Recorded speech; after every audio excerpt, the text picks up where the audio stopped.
Welcome to kiddy channel. అనగనగా రామాపురం ఊరిలో చంద్రయ్య అనే పకోడీ వ్యాపారి ఉండేవాడు.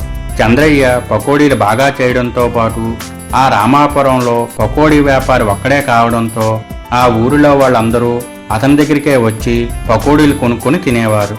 చంద్రయ్య అందరూ తన దగ్గరే పకోడీలు కొనుక్కొని తినడంతో డబ్బులు ఎక్కువగా అమ్మేవాడు. ఒకరోజు చంద్రయ్యకు ఆరోగ్యం బాగోలేదని ఆ ఊరిలో ఉన్న వైద్యుడి దగ్గరికి వెళ్ళాడు. ఆ వైద్యుడు పరీక్షలు చేసి, మీ వ్యాధి తగ్గాలంటే 15 రోజుల పాటు నేను ఇచ్చే మందులు వేసుకోవాలి, దానికి ఖర్చు 10,000 అవుతుంది. సరే అంటే పట్నం వెళ్ళి మందులు తీసుకువస్తాను అని డాక్టర్ గారు చెప్పారు. 10,000 మీ దగ్గర ఉన్న మందులతో నాకు నయం చేయండి అని పకోడీ వ్యాపారి అన్నాడు.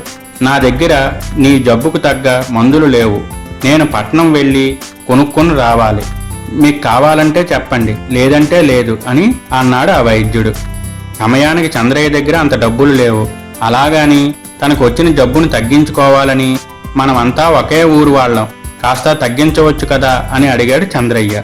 అప్పుడు డాక్టర్ గారు, నీ దగ్గరికి వచ్చే వాళ్ళకి తక్కువకి ఇస్తున్నావా, నీకొక న్యాయము నాకొక న్యాయమా అన్నాడు ఆ వైద్యుడు. ఆ మాటలకు ఏమి సమాధానం చెప్పాలో చంద్రయ్యకు అర్థం కాలేదు.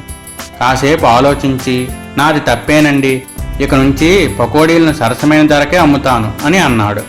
సంతోషం, మీ వల్ల ఊళ్ళో వాళ్ళు ఎంత ఇబ్బంది పడుతున్నారో తెలియాలనే అలా మాట్లాడాను. ఒక 100 రూపాయలు ఇవ్వండి, రేపు వచ్చి మందులు తీసుకెళ్ళండి, 1 వారం వాడితే మీ జబ్బు నయమవుతుంది అన్నాడు ఆ వైద్యుడు. అలాగేనంటూ వెళ్ళిపోయాడు చంద్రయ్య. అప్పటి నుండి చంద్రయ్య సరైన ధరకే పకోడీలు అమ్మసాగాడు. నీతి చూశారా, మనం ఎవరినైనా మోసం చెయ్యాలని అనుకుంటే తిరిగి మనమే మోసపోతాం. Please subscribe my channel.